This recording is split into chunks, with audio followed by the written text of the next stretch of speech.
मिट्टी से सोना। बिहार के सीवान जिले के एक छोटे से गांव धनौली में, जहां सुबह की शुरुआत बैलों के हाँकने और चूल्हे की आग से होती है, वहीं एक छोटी सी झोपड़ी में जन्मी आरती की जिंदगी किसी आम बच्ची से अलग थी। घर में कुल 4 लोग थे, माँ, पिता और एक छोटा भाई। पिता खेतों में मजदूरी करते थे और माँ कभी दूसरों के घर बर्तन मांजती तो कभी खेतों में कटाई करती।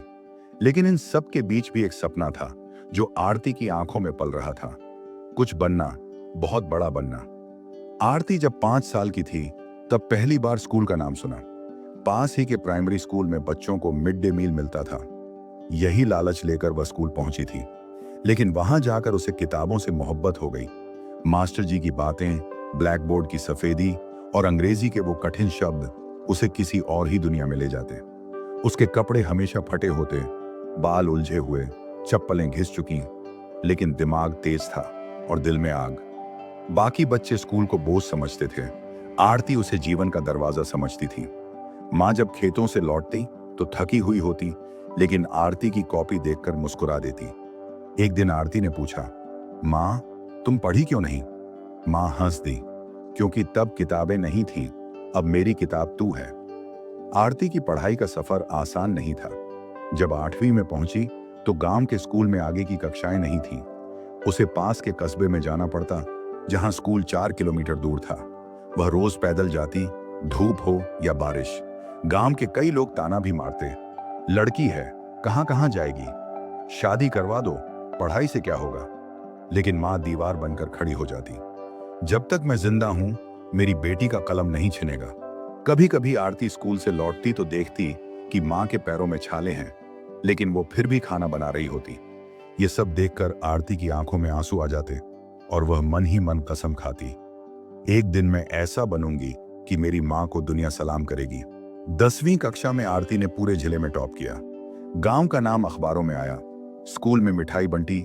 लेकिन आरती को तो सिर्फ एक चीज चाहिए थी, आगे की पढ़ाई का मौका। लेकिन अब एक नई दीवार सामने थी, पैसे। इंटर कॉलेज में दाखिला लेने के लिए फीस चाहिए थी, किताबें चाहिए थीं और कोचिंग का तो ख्वाब तक नहीं देखा जा सकता था। पिता ने कोशिश की, लेकिन उनके पास इतने पैसे नहीं थे। वो सोचने लगे कि अब शायद आरती की पढ़ाई रुक जाएगी। इन्हीं दिनों में गांव के मास्टर जी ने आरती के घर आकर उसके पिताजी से कहा, भैया, ये लड़की सिर्फ तुम्हारी नहीं, ये गांव की शान है, हम सब मिलकर इसकी मदद करेंगे। गांव के कुछ भले लोगों ने चंदा इकट्ठा किया। पुराने नोट्स, साइकिल और कुछ किताबें आरती को मिली। अब उसका सफर इंटर कॉलेज तक पहुंचा। कॉलेज की पढ़ाई के दौरान आरती ने पहली बार यूपीएसएससी का नाम सुना। एक सीनियर ने बताया कि यूपीएसएससी वो परीक्षा है जिससे आईएएस, आईपीएस जैसे अफसर बनते हैं। उस दिन से आरती का सपना साफ हो गया। मैं अफसर बनूंगी। उसने गूगल पर पढ़ा, सिलेबस, परीक्षा के चरण, इंटरव्यू, सब। उसे समझ आ गया कि यह रास्ता आसान नहीं है। लेकिन अब तक उसने आसान रास्ता कब चुना था? रात को दिए की रोशनी में बैठकर पढ़ाई करना, दिन में कॉलेज जाना और छुट्टी में खेतों में मां की मदद, यही उसका रूटीन था। मोबाइल नहीं था, इंटरनेट नहीं था, लेकिन जज्बा था, जुनून था। आरती अब इंटर कॉलेज की टॉपर बन चुकी थी।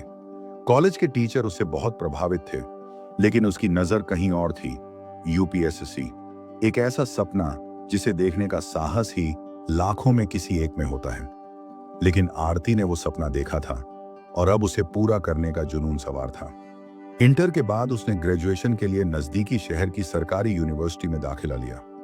बीए में उसने राजनीति विज्ञान, पॉलिटिकल साइंस विषय चुना। गांव छोड़कर शहर में आना आसान नहीं था। रहने के लिए एक सस्ती सी छात्रावास की जगह मिली, जहां 4 लड़कियां एक कमरे में रहती थीं। खाना कभी कभी सही नहीं मिलता, बिजली अक्सर चली जाती, लेकिन आरती की लगन में कोई कमी नहीं थी। उसने एक पुराना स्मार्टफोन लिया, किसी ने उधार दिया। उसी से उसने यूट्यूब पर फ्री लेक्चर ढूंढने शुरू किए। नेट की स्पीड बहुत खराब थी, लेकिन जहां बाकी लोग वीडियो देखना छोड़ देते थे, वहीं आरती देर रात तक बफरिंग झेलकर भी पढ़ाई करती रहती। उसने हर दिन 10 से 12 घंटे पढ़ाई की। एनसीईआरटी किताबें, भारत का संविधान, इतिहास, भूगोल और करंट अफेयर्स, वो सब पढ़ती जो एक आईएएस बनने के लिए जरूरी था। पहला प्रयास, हार का पहला स्वाद। आरती ने ग्रेजुएशन के आखिरी साल में अपना पहला यूपीएसएससी अटेम्प्ट दिया। जैसे ही एडमिट कार्ड हाथ में आया, उसने उसे मां की तस्वीर के पास रख दिया और कहा, इसका हर पन्ना तेरी तपस्या का फल है मां। परीक्षा का दिन आया। उसने एग्जाम दिया, पूरे मन से, पूरी उम्मीद से। लेकिन जब रिजल्ट आया तो उसका नाम लिस्ट में नहीं था। पहली बार उसने मां को गले लगाकर रोते हुए कहा, मैं फेल हो गई मां। मां ने उसका सिर सहलाया और बोली, फेल नहीं हुई, सीख रही है। अगली बार तुझसे ये दुनिया हार नहीं पाएगी। इस हार ने उसे तोड़ा नहीं और मजबूत बना दिया। दूसरा प्रयास, उम्मीदों की लौ। अब आरती ने तय कर लिया था कि अगला प्रयास पूरी रणनीति के साथ होगा। उसने अपने दिन के घंटे बांट लिए। सुबह करंट अफेयर्स और न्यूज दिन में, NCERT प्लस स्टैटिक सब्जेक्ट्स शाम को, मॉक टेस्ट रात, आंसर राइटिंग प्रैक्टिस। वो अब सिर्फ पढ़ नहीं रही थी, एक योजना बना रही थी। उसने दूसरी बार यूपीएससी प्रीलिम्स दिया और इस बार क्लियर कर लिया। पहली बार जब उसका प्रीलिम्स में चयन हुआ तो उसकी आंखों में, अब उसका अगला पड़ाव था मेंस परीक्षा, जो कि कहीं ज्यादा कठिन होती है। 9 पेपर जिनमें आंसर राइटिंग में स्पष्टता, गहराई और टाइम मैनेजमेंट बहुत जरूरी होता है। आरती ने खुद को बंद कर लिया, दुनिया से, सोशल मीडिया से, हर उस डिस्ट्रैक्शन से जो उसके लक्ष्य से दूर कर सकता था। कभी कभी थक जाती, कभी डगमगाती भी थी, लेकिन हर बार मां की तस्वीर देखकर फिर से उठ जाती। जब खुद से ही युद्ध हुआ, मेंस परीक्षा उसने अच्छा लिखा। उसे उम्मीद थी कि अब की बार इंटरव्यू कॉल आएगा। लेकिन जब परिणाम आया, उसका नाम लिस्ट में नहीं था। वो टूट गई। 2 साल की मेहनत, त्याग और नींदें सब जैसे व्यर्थ लगने लगा। उसने 2 दिन तक किसी से बात नहीं की। मां ने सिर्फ एक बात कही, तू जब तक हारी नहीं मानेगी तब तक तू हारी नहीं है बेटा। तीसरे दिन उसने अपने आप से वादा किया, मैं आखिरी कोशिश करूंगी और इस बार कोई कसर नहीं छोड़ूंगी। तीसरा प्रयास, खुद को जीतने की लड़ाई। इस बार उसकी तैयारी में कुछ नया था, अनुभव। उसे अब पता था कि उसकी कमजोरियां क्या थीं। आंसर में कम एनालिसिस, टाइम मैनेजमेंट की चूक और इंटरव्यू लेवल का आत्मविश्वास नहीं। उसने हर चीज को दुरुस्त किया। दिल्ली के एक ऑनलाइन कोचिंग प्लेटफॉर्म से फ्री में मॉक इंटरव्यू देखे, खुद का रिकॉर्ड किया गया जवाब सुनती और गलतियां पकड़ती। वो अब किताबें नहीं, खुद को पढ़ रही थी। अब यूपीएससी का तीसरा और आखिरी प्रयास उसके सामने था। प्रीलिम्स उसने आसानी से निकाल लिया था, मेंस भी बेहतर लिखा था, और फिर आया वो दिन जिसका उसने सालों से इंतजार किया था, रिजल्ट का दिन। लोग घबराकर स्क्रीन से दूर भागते हैं, लेकिन आरती ने मां की तस्वीर के सामने लैपटॉप खोला और रोल नंबर डाला। स्क्रीन पर जो लिखा था उसने उसकी जिंदगी ही बदल दी।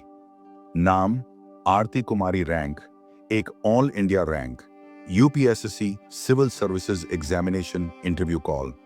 डर और आत्मविश्वास की टक्कर। आरती का नाम यूपीएससी मेंस के रिजल्ट में था। इंटरव्यू कॉल लेटर आ चुका था। यह वही क्षण था जिसकी उसने वर्षों से कल्पना की थी, लेकिन अब जब वह आया तो दिल की धड़कनें बढ़ गईं। इतने साल की मेहनत अब चंद सवालों और कुछ मिनटों में परखी जानी थी। दिल्ली के लिए यात्रा उसकी जिंदगी की सबसे पहली ट्रेन यात्रा थी। गांव से शहर और अब राजधानी। यह सफर सिर्फ भौगोलिक नहीं, एक मानसिक उड़ान थी। इंटरव्यू के पहले दिन उसने आईने के सामने बैठकर खुद से बात की, जैसे अभ्यास कर रही हो। वो खुद से पूछती, आपने सिविल सर्विस क्यों चुनी? गरीबी से क्या सीखा? अगर बिहार में पोस्टिंग मिले तो सबसे पहले क्या सुधारेंगी? जब इंटरव्यू का दिन आया, वो पारंपरिक परिधान में गई, सादगी से भरी लेकिन चेहरे पर तेज। बोर्ड में 5 सदस्य बैठे थे, वरिष्ठ अधिकारी, प्रोफेसर और एक महिला सदस्य भी। पहला सवाल था, आपने गांव से आकर इतना कठिन एग्जाम पास किया, इस दौरान सबसे बड़ी चुनौती क्या रही? आरती ने मुस्कुराते हुए कहा, सबसे बड़ी चुनौती थी खुद पर विश्वास बनाए रखना, जब सारी दुनिया कहती थी कि मैं नहीं कर सकती। सवाल गहरे थे, लेकिन उसके जवाब और गहरे थे, अनुभव से भरे, जमीन से जुड़े हुए। इंटरव्यू खत्म होते ही बोर्ड के एक सदस्य ने कहा, आरती, तुम देश की जरूरत हो। रिजल्ट, वो दिन जो इतिहास बन गया। यूपीएससी का रिजल्ट निकलना किसी त्योहार से कम नहीं होता, लेकिन उसमें शामिल होते हैं डर, उम्मीद और वर्षों की तपस्या। आरती ने उस दिन मां के साथ पूजा की। फिर जैसे ही वेबसाइट खुली, उसने रोल नंबर डाला। कुछ सेकंड के लिए स्क्रीन साइलेंट रही। फिर लिखा आया, रैंक 1 आरती कुमारी। वो रोई नहीं, बस चुप रही कुछ देर तक। माँ को गले लगाया और कहा, माँ, आज तेरी तपस्या सफल हुई। गांव में ढोल बजने लगे। टीवी चैनल्स आरती के घर की ओर दौड़े। मीडिया की हेडलाइन थी, किसान की बेटी बनी देश की टॉपर। अगले कुछ हफ्तों में आरती को कई मंचों पर बुलाया गया। टेडेक्स, यूनिवर्सिटी सेमिनार और यहां तक कि राष्ट्रपति भवन तक उसका नाम पहुंच गया। जहां लोग बड़ी कोचिंग में लाखों खर्च कर यूपीएससी की तैयारी करते हैं, वहीं आरती की कहानी लोगों को यह बताती थी कि सपने पैसे से नहीं, मेहनत से पूरे होते हैं। एक इंटरव्यू में जब पत्रकार ने पूछा, आप क्या बदलाव लाना चाहती हैं, तो आरती ने कहा, मैं चाहती हूं कि अगली आरती को कोचिंग की नहीं, बस हिम्मत की जरूरत हो। उसने एक यूट्यूब चैनल शुरू किया जहां वो मुफ्त में गाइडेंस देती थी और गांव के बच्चों को ऑनलाइन क्लासेस देती। लौटना गांव की मिट्टी में आईएएस बनने के बाद पहली पोस्टिंग के पहले वो अपने गांव लौटी। वही गांव जहां कभी लोग कहते थे, लड़की पढ़ के क्या करेगी, अब कहते थे, देखो हमारी बिटिया डीएम बन गई। स्कूल के बच्चे उसे देखकर चकित रह जाते।